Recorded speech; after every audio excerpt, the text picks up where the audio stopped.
Welcome to the Leader's Edge podcast. I'm Sandy Laycox, Editor-in-Chief of Leader's Edge. In this episode, I talk with Reid Holzworth, CEO of IVANS. IVANS is a network for carriers and MGAs to connect all of their policy data into broker agency management systems. As the former founder and CEO of Tech Canary, Reid has extensive insurance and technology experience, and he brings this to our lively conversation on connectivity, carriers' data evolution, and how AI is really being used in the industry. Give it a listen. All right, I am here with Reid Holzworth, CEO of IVANS, which is a part of Applied Systems. Reid, welcome. Thank you. Thank you for having me. Happy to be here. Excited. Great to have you, a fellow podcaster. Just a quick shout out to your insurance technology podcast before we get going. That's awesome. Thank you for that. Yeah, it's been a lot of fun. Been great. Yeah, it's very exciting. Great podcast. Highly recommend it. So we are going to talk about data today, sort of looking at where we are and then going forward, what might be happening due to what we've accomplished so far.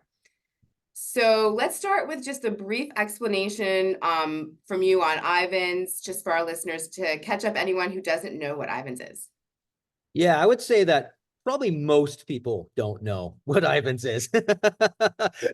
They know the name. I mean, a lot of people do know us, don't get me wrong, but I love to give the kind of the history lesson on IVANS, just so we can kind of help build a foundation around this conversation. So IVANS, a lot of people don't realize IVANS was started 40 years ago. It'll be 41 years this year, actually. And it was originally started as a nonprofit by about 25 or so insurance carriers. And so what happened when technology started to become mainstream in the enterprise, and insurance was no different, carriers quickly realized in order for them to get the most out of their investment within technology, they really wanted to connect up to the brokers, to their distribution.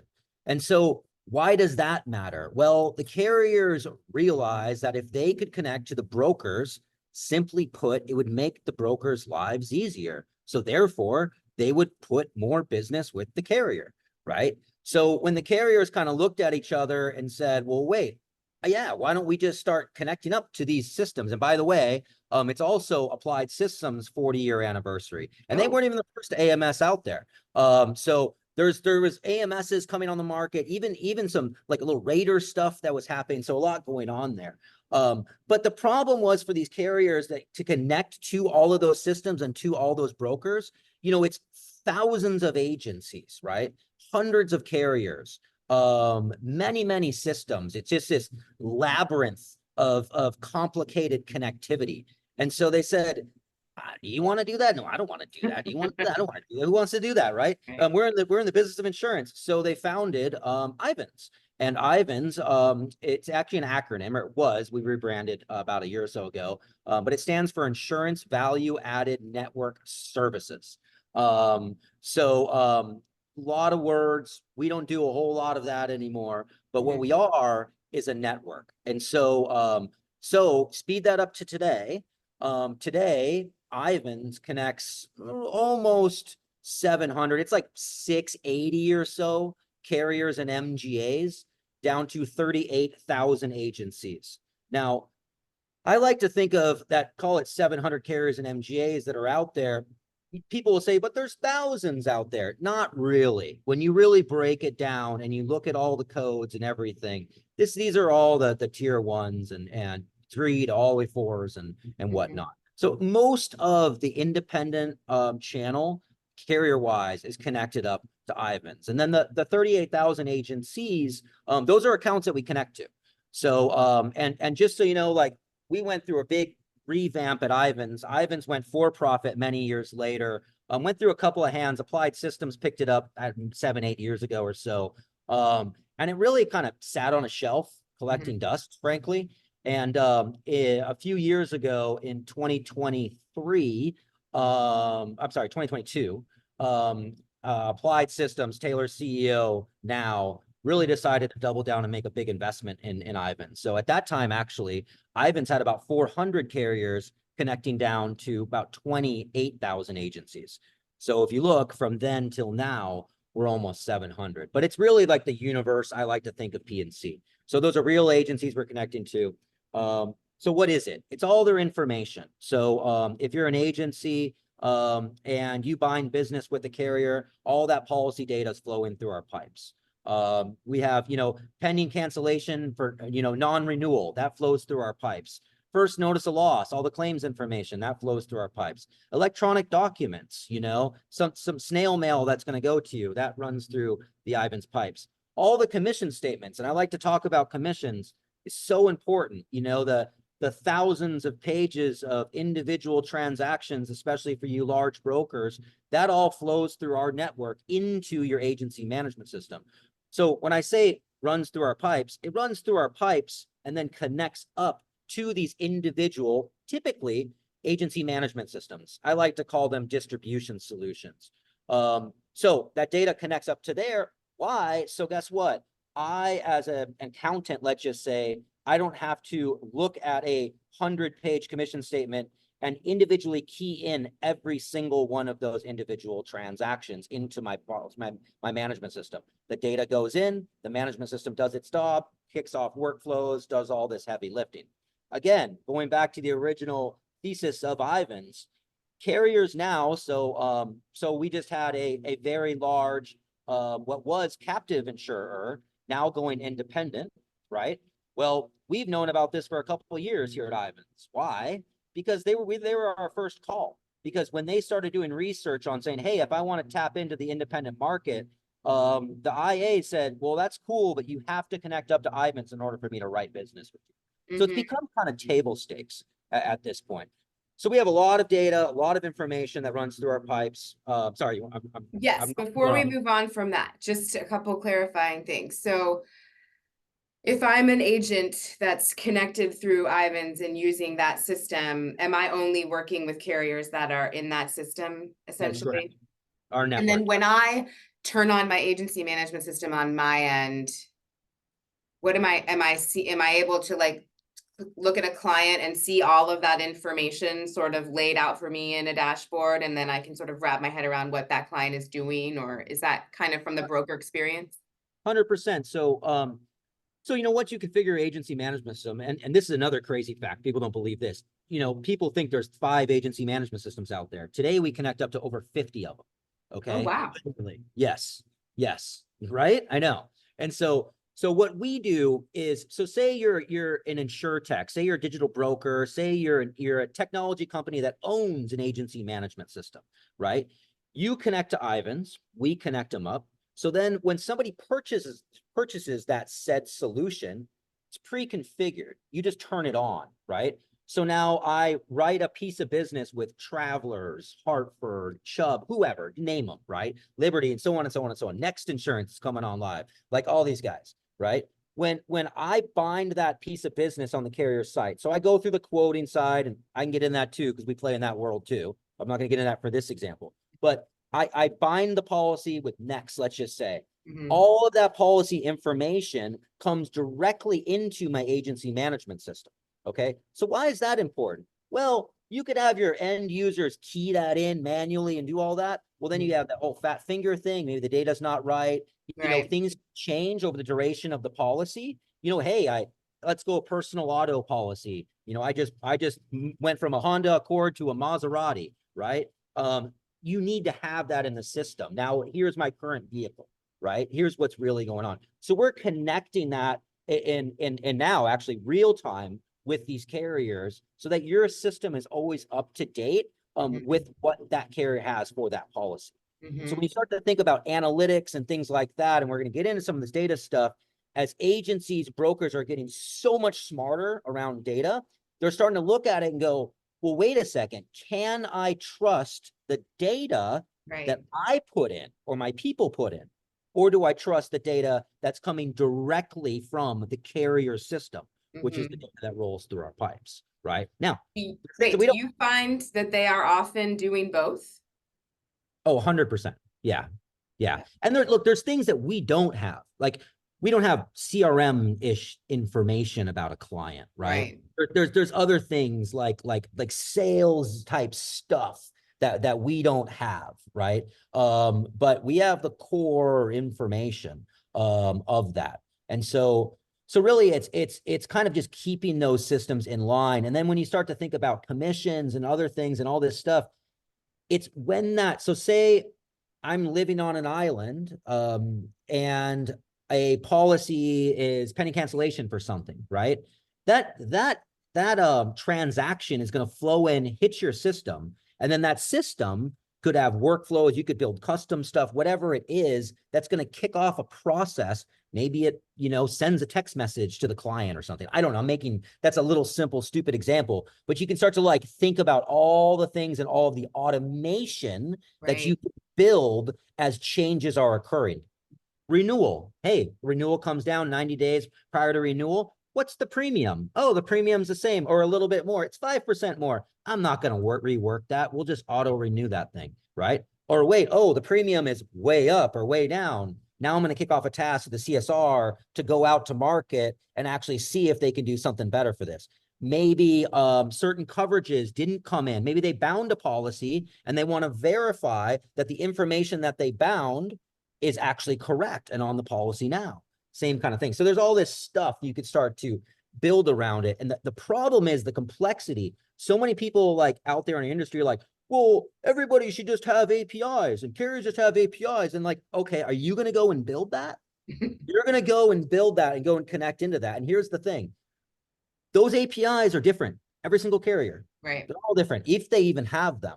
And then the systems that you're connecting to are all different. And then the proprietary thing that you want to do is different. And so it's a lot of work to do all of this. So like in the industry, when technologists want to get into, our world and they want to connect up to carrier, IVANS is their first call. Because I'm talking just what's considered download. We have other products as well that's connecting into the kind of the ecosystem of carriers, so that therefore technologists or digital brokers, whoever it may be, don't have to go and do all of that heavy lifting. And by the way, I want to say one other thing before we move on. Our customer, a lot of people don't know this, our customer at IVANS are the same as those founders. They are the carriers. The carriers pay IVANS. And so the carriers pay us, and then we connect to the agency systems all the way down to the agency manager, to the agent, right, on their dollar. Okay. Now, certain systems may charge for download, it may charge for IVANS or whatever. That's on the system. But for us, we only get paid by the carrier MGA. And they do it going back to 40 years ago as a value add to get more of that agency's business. But again, so as an agent, you just gain access to that at no cost, or does that come through? Correct. Yep. Oh. Yep. Okay. All right. Now, there is, and I'm not going to name names, there's a couple carriers that are out there still, folks, that do charge for IVANS, but that's because they're not an IVANS customer. And so we have some agreements where they're like, we don't want to do it, but our customers want to do it. They're willing to pay for it. And so then we just pass through the cost, which is very nominal, so, but by the way, those guys are going to be coming on live soon too. So that's so that's hopefully they'll sign that contract after they hear this, but right. You know who you are. All right, so you touched on this a little bit just now, but I think there's probably more here. We've talked about the current state of data collection. We talked about the integrity of it a little bit. What do you think? You've talked about a little bit how brokers might be able to use this in the future as they look at their client profiles, get ahead of things. What's next for carriers in this situation, or what do you see as sort of the next evolution of this? Next evolution in what way? Like, how are they going to leverage the data? How are carriers going to leverage the data? If their brokers are going to be leveraging it, do you think in more ways than you just described? So many ways. I think, the thing is that I'll just touch on this. Carriers have been dealing with data and been playing around with data for quite some time, right? We all know that they've been going through this whole digital evolution, right? And going to become more of a digital shop, moving to systems like Guidewire and Duck Creek and Surety, and just kind of rebuilding their tech stack, right? they have data, they have their own data, and they're very smart about their data. Now they're connecting to third-party data sources out there to get even smarter on it. I was on a call this morning, good friend of mine, Alad Sar, I actually interviewed him on my podcast at one time. Super smart guy. I hate these buzzwords, but he's the real deal. He's a true AI guy. I mean, he started Einstein and built Einstein at Salesforce, like literally. Anyways, he has an insurtech startup, super smart stuff. Here's an example. What he's doing is he built an underwriter workbench. I literally just had a demo of this morning. Awesome. Underwriter workbench for the carriers. What does it do? It goes out to the internet and it finds all kinds of stuff based on a risk. All you need is the business name and the address, right? Business name, address. It brings in everything, like Google reviews. Hey, what type of business is it? It gets really smart on the classification of it, right? So basically think of an underwriter who just got presented this risk, right? Now they have their third-party data sources that are like, okay, like we feel it's this type of business. It should have this many employees, that kind of stuff. But what about everything else? Like he's pulling that too, you know? How does this business show up in like, for like, I'll give an example, like he used the example of, hey, it's a restaurant, but do they have a fryer? Now the customer may say no. Well, with AI, they're going out and they're finding and trolling through these reviews and looking for keywords, and it says, I love their fried chicken. It's the best. Right. You know, oh, the French fries are awesome. You know, so the underwriter can get smart on this and go, well, wait a second here. No, they are doing that, right? And it's way deeper than just that. This is just high level stuff. Yeah. So the underwriter starts to get very smart about that risk in real time. And so therefore they're like, well, wait, what does that do for you? One, they may deny it. They may not want it, right? But in a lot of cases, they reclassify it up in the premium, help with your loss ratios, helping overall.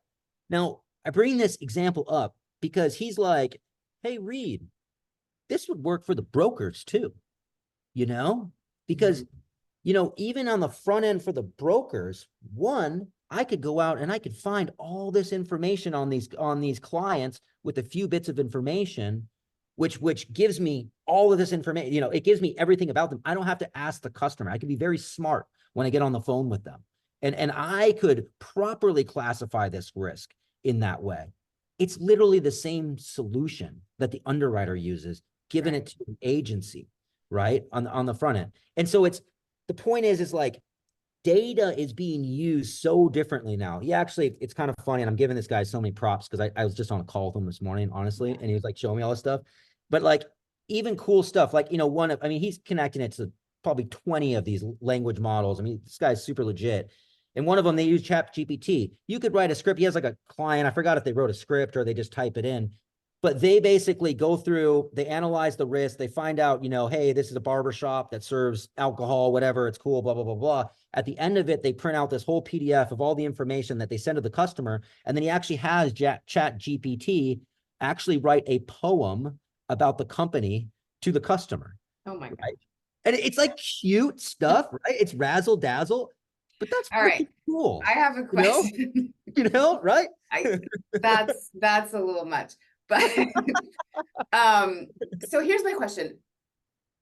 And I know that AI is going to get smarter and smarter and learn how to sort of cut through some of the false things out there. But in the fryer example, right? Like, what if, for example, that restaurant actually didn't have a fryer? They had just a really good toaster oven that made their fried chicken really crispy.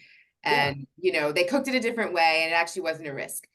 Is there ever an opportunity, if we're going to move to this more automated, you know, is there ever an opportunity for the broker or client to pop in there and be like, wait, that's not correct? Like, where's that safeguard when we start using all of this AI? And I know this is far away from where we started, but I just have to ask that question. Oh, there's a confidence score to this kind of stuff. And you know, and this is the thing, it's all editable. If you put this on the CSRs and on the agency side, on the distribution side, it's all editable. It's not like it's law, right? And so then basically you ask the customer the question, hey, do you have the fryer? Well, I see here. Yeah. No. And then think about loading that to the underwriter. Hey, no, they don't use a fryer. They use a whatever turbo oven, right? Instead, and you can front load that, therefore saving the underwriter all the legwork as well, to verify. The broker can get ahead of that as well with the tool. 100%. You may, yeah. And then you think about, so then, okay, where does that go? Now you start to put this in front of the commercial lines comparative raters, right? So you're gathering all the information up front, and you're getting kind of a better quality bit of information as you're verifying it with the customer, right? Because you're still going to want to have the conversation with the insured.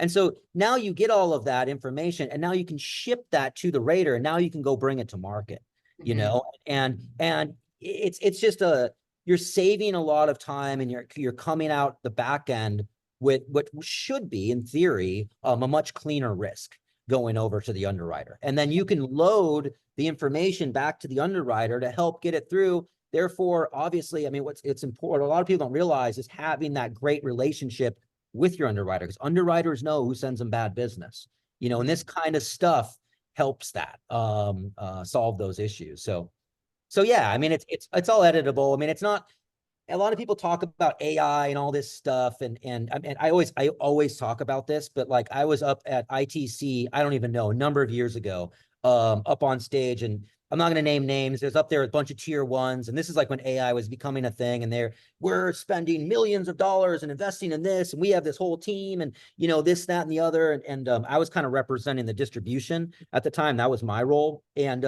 they were like, Reid, well, what do you think? What do you think about all this AI, and how's that going to relate to the brokers and all this and that? And, it's going to change the world, and nobody's going to have jobs, and this kind of conversation. And I'm like, you know what? This is all great water cooler conversation, guys, but here's the reality. We're still communicating via accord forms in this industry. Yeah. Like, let's solve some real things before we get all bent out of shape on this kind of stuff. Right. But, the thing is that if you think about the accord form, you think about what we're just talking about here, what's the truth, right? Well, that's the question, right? Yeah. But that's where AI is coming into our industry, and it's actually helping with things. It's starting to help solve some of these problems. Yeah. And it's interesting because, kind of going back to your initial conversation, everybody's been going through this whole thing, and they've been wrenching on their core systems on the carrier side, and building these APIs, by the way, just to allow the ability to rate small and micro commercial even. So now that they're getting past that, and they're getting over that hump, right? Now they can start to think about really cool stuff and these types of things that actually impact our industry and help streamline the overall flow. Mm-hmm. We are now seeing that start to happen. It's still early days, but it's now starting to happen. So it's pretty cool. It's a good time to be in this insurance technology world, no doubt. All right, one more question for you. And you talked a little bit about how this changes, the possibility of changing the quoting and the comparative raters and that type of thing. So taking that a little bit further, what does it potentially mean for maybe individual risks, small risks or medium-sized risks for the future of those markets? Yeah, so right now, like I said, everybody's been really focused on micro and small, right? And I believe that a lot of it was pressure from the small commercial lines comparative raters, and so I'm not going to name names in that space. That's been going on for a while, but you saw a big demand from the big brokers on this in the last few years. And so everybody out there, broker demand will cause carriers to make changes. Okay. Period. No. Period. Okay. I'm not even talking about just technology. So anyways, so they were all rushing to build this connectivity into these platforms because they wanted to be on the panel. I'm on Google Flights, like, right. It's Southwest, not on Google Flights. I mean, some want to be like Southwest, but most, want to be, Delta, right? And so anyways, so a lot of those guys have pushed in the micro and small while doing this whole digital transformation of these core systems, okay? Now that a lot of them, especially the big ones, have checked off that box, now they're saying, well, hey, like, the front end information is the same for micro, small. I love this. People use this. Schmiddle. Schmiddle? Schmiddle. Yeah. mid, it's kind of a joke, but not really. It's like winner. Mid right. And then what could be large. So now we are actually connecting on the IDP side where we have, I don't know, 3 or 4 carriers we're connecting in on the mid-market side. And we're connecting up into like solutions like Indio, which is, really smart ingestion, form filling for mid to large commercial. And so it's like, I gather all this information and now it's in a neat little box, like, PDF wise, I want to ship it. Well, if I could take some of that data, structured data, and ship that into the core carrier system, well, doesn't that make that carrier much more efficient too? And so, and that's a very long, drawn out process as you get into the large, more complex risks. And so carriers are now looking at, hey, this can help us streamline in that. So that kind of stuff, it started in micro, small, and now it's moving up market. You're going to see it go into large. And I mean, we're seeing it in middle now, but it's going to continue to happen. So, I mean, hopefully that answers your question. Yeah, no, it is. It's really interesting. And it seems like there's a lot of opportunity out there. There is. For the first time I've seen it, and this is just me and my story. For the first time last year, I saw carriers, the big ones, the big names, where they are truly looking at technology to give them a competitive edge at the distribution level. That is, I mean, like they've been doing that for 40 years, IVANS and stuff, but not like what I'm talking about now. Building proprietary things in-house for individual brokers or even just vast brokers, bringing different products to markets in crafty ways. And so they're starting to get there and they're just dipping their toe in the water there. I mean, this year, you're going to see a lot of this come together. You are. And so it's an exciting time, no doubt. Yeah, absolutely. And, I interview a lot of folks on the carrier side as well. And I do hear a lot more new sort of opinions on use of data versus just, we need to get the data. It's more now like we have all this data and we're going to do something with it. So yeah, absolutely. Definitely echoes what you're saying. Yeah. Yeah. Well, listen, Reid, it's been so great talking with you. I've learned a lot. I feel like we could go on for a lot longer, but I'm sure you have other stuff to get doing. So thanks again for joining me. It's been a pleasure. Thanks, Sandy. It was great. This was fun. Thanks for having me. That was Reid Holzworth, CEO of IVANS. I hope you enjoyed our conversation. For more Leaders Edge podcasts, go to leadersedge.com.